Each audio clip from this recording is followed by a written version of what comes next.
With more than 30 million bison once driven to the brink of complete extinction, the United States has achieved an unprecedented feat, reintroducing this iconic animal to revive dying landscapes while simultaneously transforming it into a golden link in the multi-billion-dollar premium red meat industry.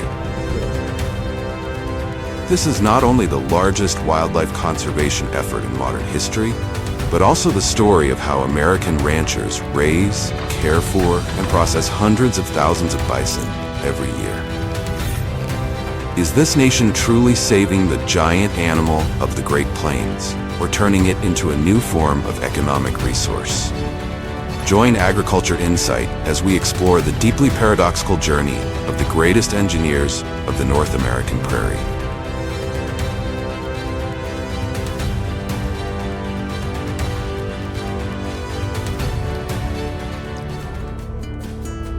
To understand why bison are capable of reviving an entire dying landscape, we must look back at the tragedy of the North American prairie that lasted for more than 400 years. Before Europeans set foot in North America, this land was home to a one-of-a-kind ecosystem, a vast sea of grass stretching from Canada to Texas, so immense that scientists came to call it the Great Bison Belt. Within this landscape, tens of millions of bison moved like black rivers across the green prairie, becoming the beating heart of the entire ecosystem, the animal Americans famously call the buffalo of America.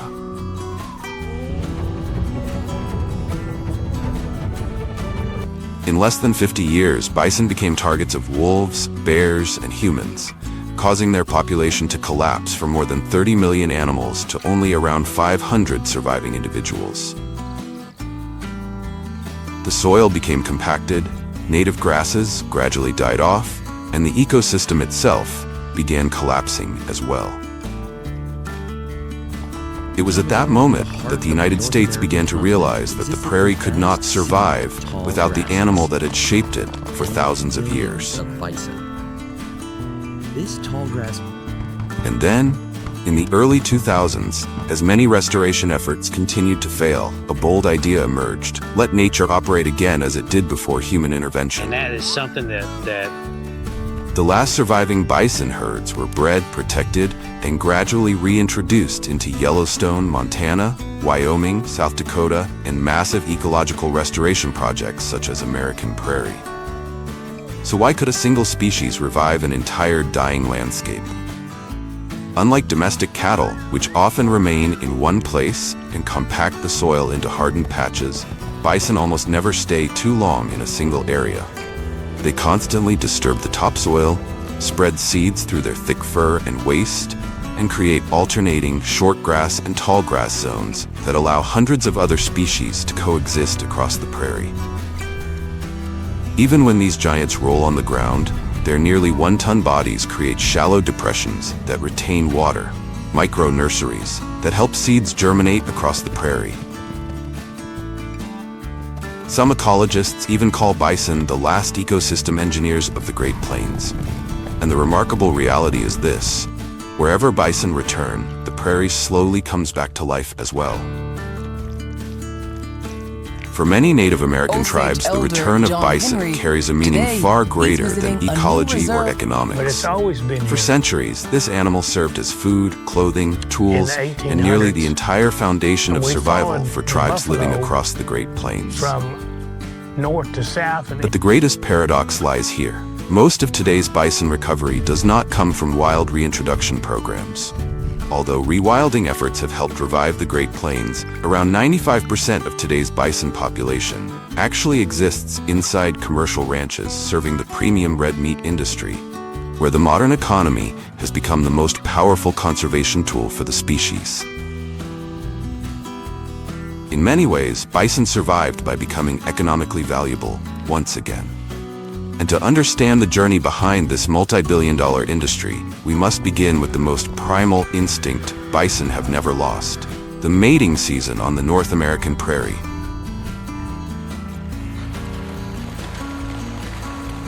From July to September each year, the vast American prairies transform into a true battlefield.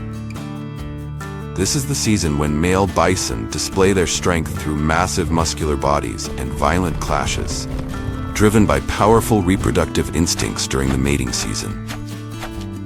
Interestingly, bison are a polygynous species, where one dominant male can mate with multiple females within the herd. And to earn that breeding right, they must first win brutal confrontations against rival males. As the mating season begins, male bison mark their territory by pawing the ground, rolling in dust, or even in their own urine. That pungent signal represents dominance, a warning to rivals and a primal call to nearby females. Once they identify a rival, they charge into each other with full force, using both horns and foreheads, willing to bleed or break their horns for the chance to pass their superior genes on to the next generation. This process is critically important because the winner not only gains mating rights, but also reinforces his dominant status and leadership role within the herd. Meanwhile, weaker males may never get a chance to reproduce if they are not strong enough to compete. After defeating his rivals, the dominant bull begins approaching the female he chooses by circling around her and constantly sniffing her body. They communicate through their own subtle language, and once the female accepts, the mating process happens quickly and decisively. Although it lasts less than 20 seconds, it remains the climax of hours, sometimes even days, of brutal competition between the males.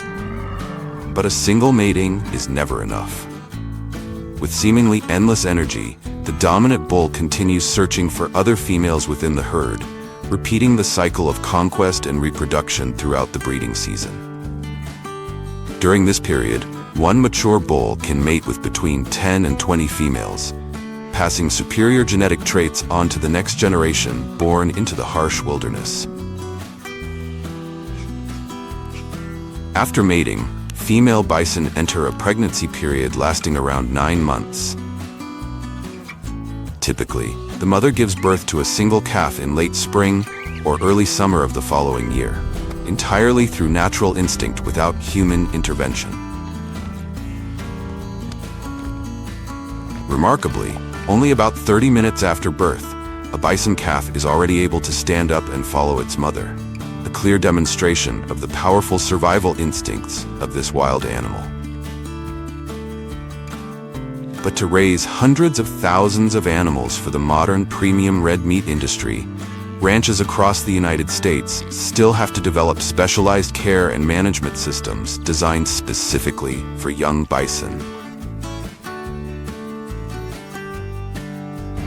At modern bison ranches, calves are closely managed during their first 6 months of life, the fastest growth stage of their development.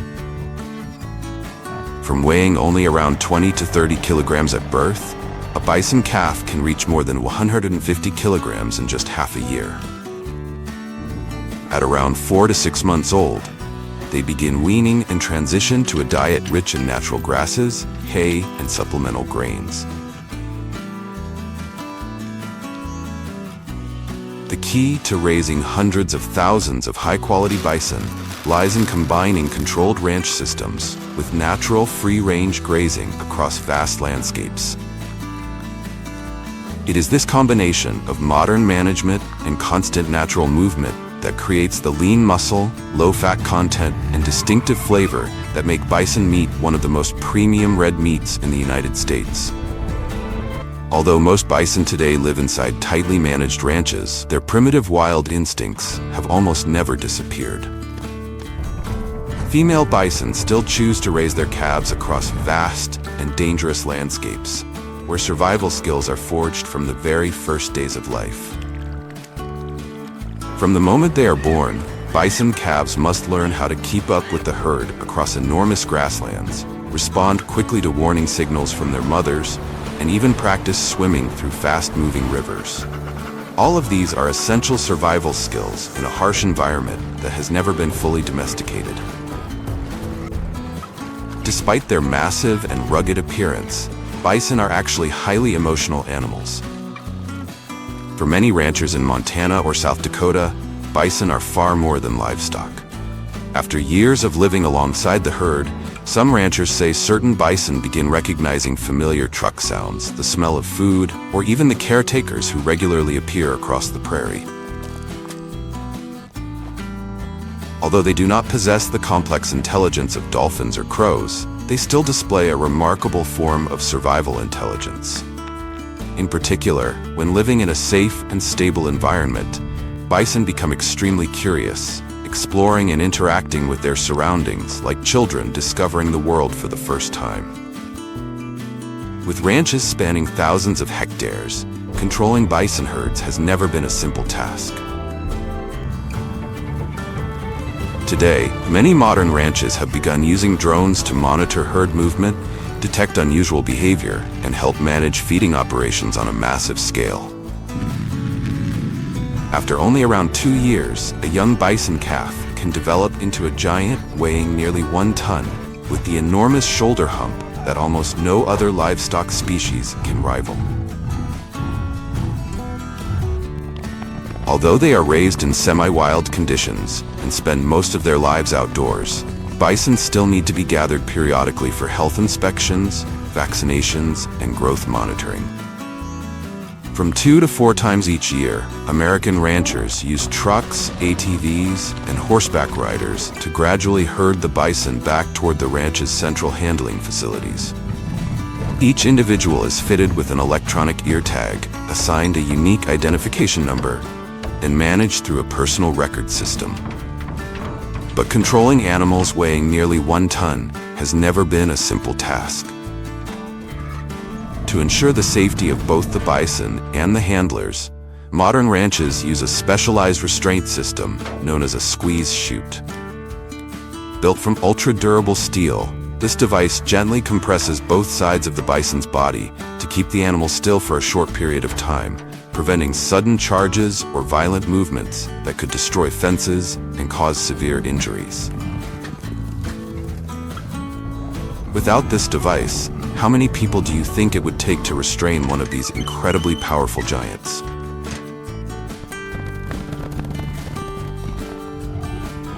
Once fully grown, bison are typically divided into one of 2 main paths: becoming breeding stock for commercial reproduction or entering the premium red meat supply chain. Each year, around 8,000 to 10,000 bison are sold at specialized auctions across the United States and Canada, based on factors such as age, breed, weight, genetic background, and reproductive potential. The growing demand for bison meat has caused the economic value of this animal to surge in recent years. Compared to the massive industrial beef industry, bison meat production remains relatively small, a factor that has helped this lean, high-protein, and near-naturally raised meat become a premium product across North America. As a result, a high-quality breeding animal can be sold for anywhere between $3,000 and more than $20,000 USD. Meanwhile, most of the remaining animals enter the red meat industry, where hundreds of bison are processed every day to meet rapidly growing global demand.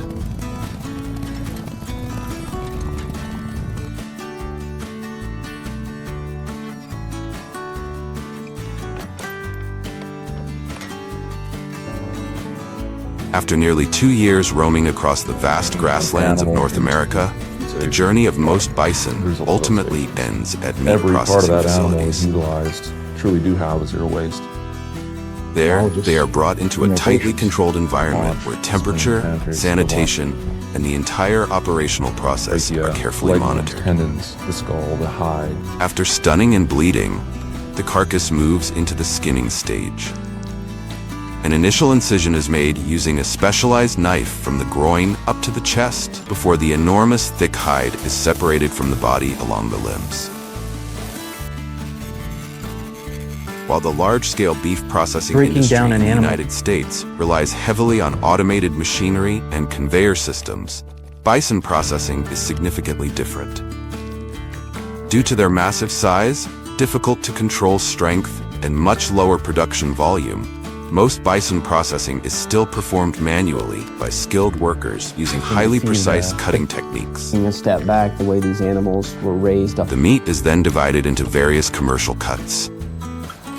Premium behind sections their such as production chuck eye, methods. short With our ribs, products, and lean round people trust are that we're especially partnering with valued people for like their North dense Star. muscle structure, low fat content, and richer flavor compared to conventional beef. It is this relative rarity, combined with near-natural ranching methods, that has gradually turned bison meat into one of the most premium red meat products in North America, with prices ranging from 20 to more than 50 USD per pound.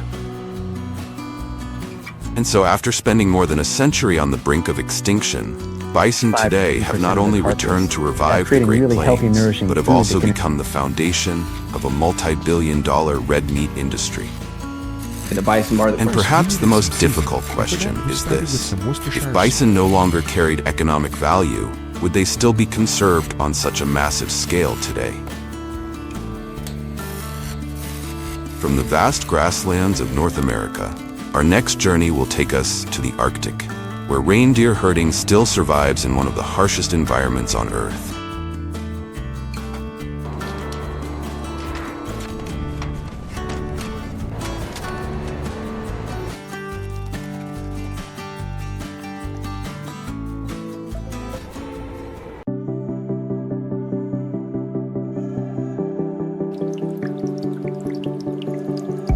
China operates around 3,000 distant water fishing vessels, nearly 10 times the size of the US fleet.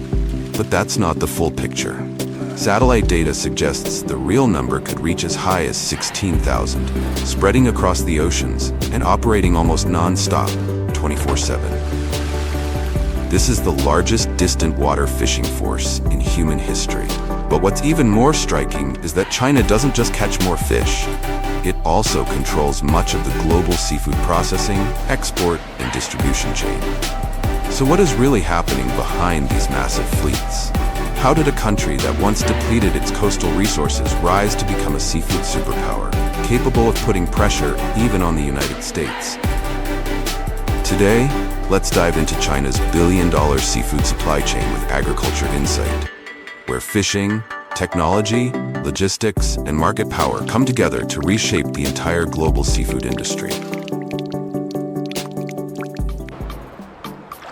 First, let's begin with one of the ocean's most intense hunts, where Chinese fishermen go head-to-head with sharks to control roughly 50% of the fins traded globally each year.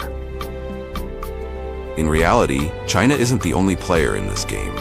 Fleets from countries like Indonesia and Spain lead in wild catch volumes. But with the advantage of integrated logistics infrastructure and large-scale mothership networks, China holds the real power in processing and commercialization. Their strength lies in how they operate longline and drift gillnet fleets. In hotspots like the Atlantic and Indian Oceans, Chinese vessels deploy a main line made of ultra-durable synthetic material, stretching from 50 to 100 kilometers. From this backbone, thousands of branch lines are released, each fitted with a steel hook baited with fresh bait and equipped with light-emitting devices to attract sharks. A single voyage can haul in thousands of sharks, all brought aboard using mechanical winch systems and processed immediately on deck. On board, the initial processing begins immediately in the hands of skilled workers. Using specialized knives, fishermen make precise, fully manual cuts to separate the fins without damaging the flesh, preserving their intact shape, the most valuable factor in the high-end market. The sharks are then sent straight into rapid freezing holds at -40 degrees Celsius, helping maintain structural integrity and stabilize collagen levels, as well as key minerals.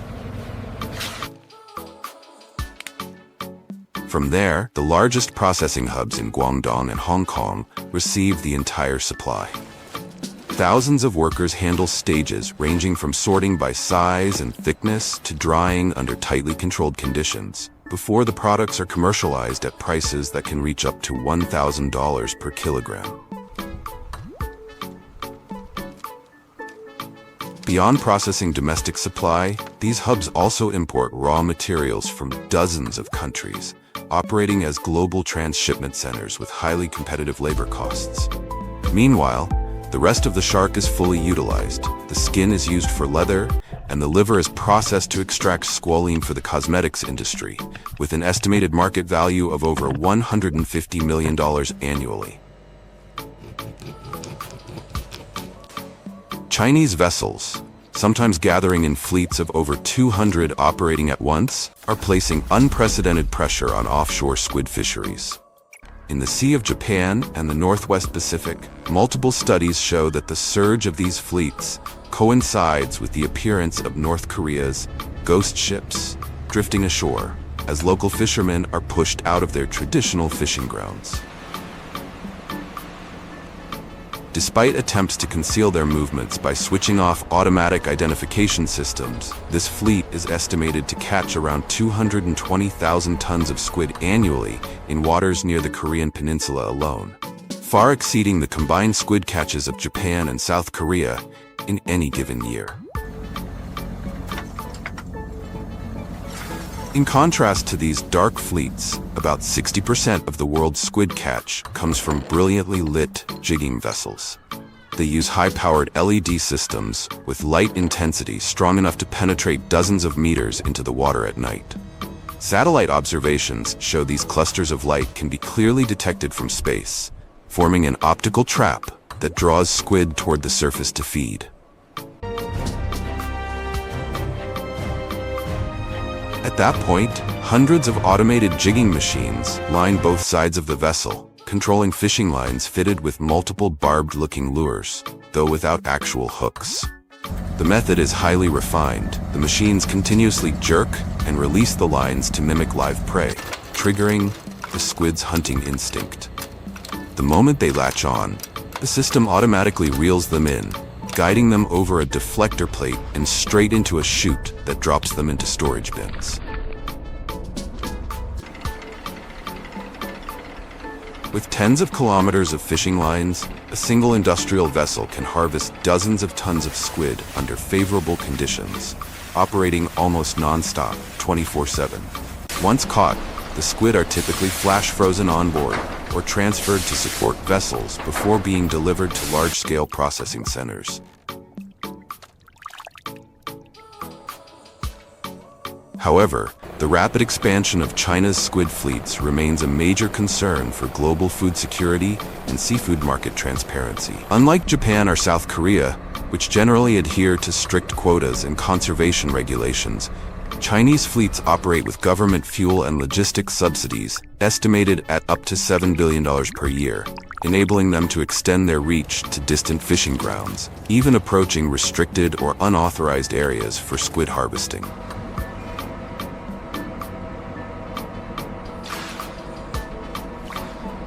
Leaving behind the blazing lights of the squid fleets, we move into the East China Sea, home to the Zhoushan fishing grounds, one of China's largest seafood harvesting hubs.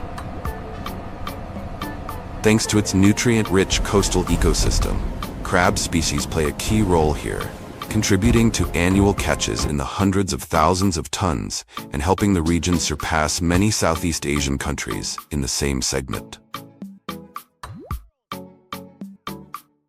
Due to the nature of fishing in shallow continental shelf waters, typically under 200 meters deep, Chinese vessels have optimized their operations by deploying long strings of traps. This interconnected system consists of dozens to hundreds of steel cages attached to a main line, stretching for kilometers along the seafloor. Rather than catching individually, each cage functions as a one-way trap, using fresh bait to lure crabs inside, where escape is nearly impossible. After soak times ranging from a few hours to overnight, the entire harvesting process is mechanized using high-speed hydraulic winches, allowing tons of trap lines to be hauled continuously onto the deck. As soon as the traps are opened, the crabs are strictly sorted by size and meat firmness, key factors that determine their market value. In the United States, Chinese crab products are typically positioned in the mass market segment, such as packaged crab meat, frozen crab, or ingredients for processed foods. They are significantly cheaper than Alaska snow crab or king crab, which can cost 3 to 5 times more depending on the season and supply. Shrimp is not a leading capture fishery.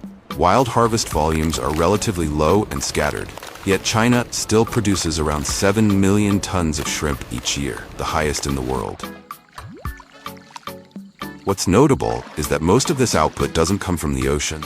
More than 80% is generated through aquaculture, with the backbone being white-legged shrimp, a species that dominates the market thanks to its rapid growth, ease of control, and suitability for large-scale production.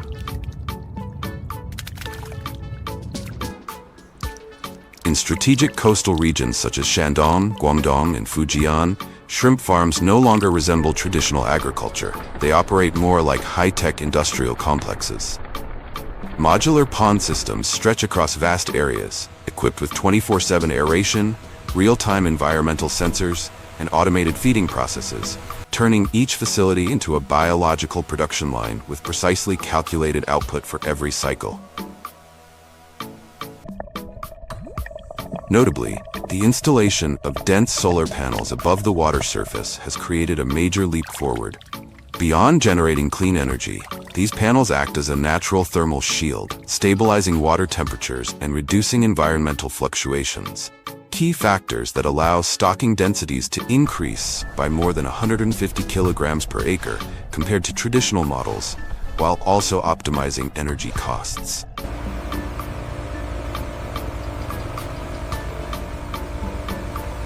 Today, the ingenuity of Chinese farmers extends far beyond coastal areas through integrated shrimp rice farming models. In this symbiotic ecosystem, crayfish act as natural cleanup workers, feeding on pests and providing a rich source of organic nutrients, while rice plants function as a massive biological filter, absorbing waste and purifying the water. The result is a near-perfect economic loop. Rice quality improves with reduced chemical use, while commercial shrimp yields grow steadily, transforming once impoverished rural areas into high-value food production hubs. Next in the supply chain is mackerel, one of the most strategic commodities in China's push to secure food supply. While most countries harvest mackerel primarily for domestic consumption, China has turned it into an export and processing industry valued at between $800 million and $1 billion.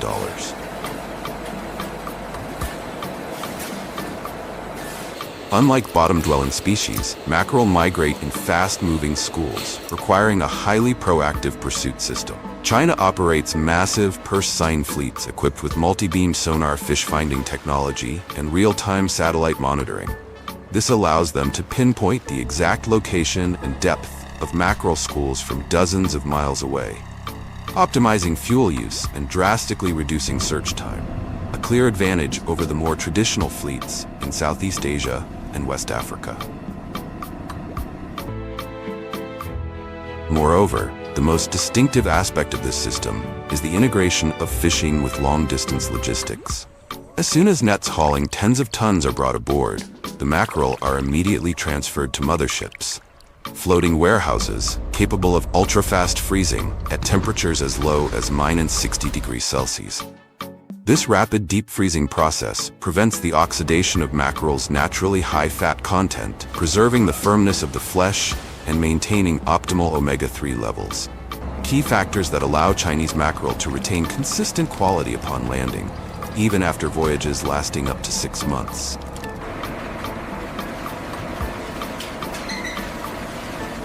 In practice, China doesn't just fish mackerel in its own waters. It also secures access through jurisdictional agreements, enabling operations in some of the world's richest mackerel grounds, from Peru to West Africa. The catch is then transported to major processing hubs such as Ningbo and Zhoushan, where automated production lines can debone, can, or smoke thousands of fish per hour. What is the most widely consumed marine fish in China? You have 3 seconds to guess, but the answer is a name few people expect: hairtail. While salmon and tuna dominate international headlines, hairtail is the quiet king, accounting for up to 80% of global production. China has turned this ribbon-like silverfish into a domestic industry worth around $2.5 billion.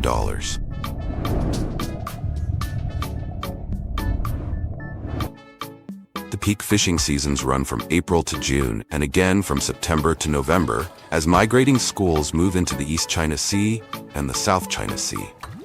Large-scale trawling is the primary method, but because hairtail live in deeper waters, the process requires strict speed control to minimize pressure shock. Keep the tension!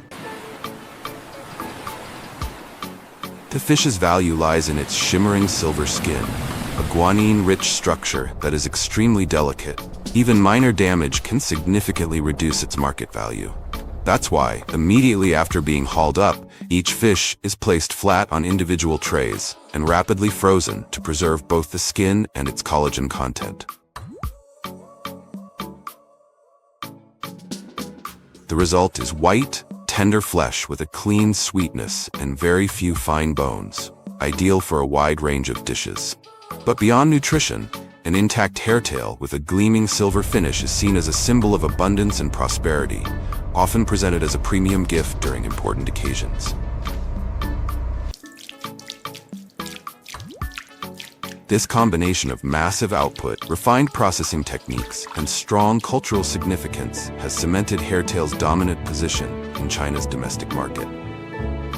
From a common fish, it has been elevated into a product that is both industrially scaled and symbolically valued. And that is why, despite receiving little global media attention, hairtail continues to quietly dominate the dining tables of hundreds of millions of people.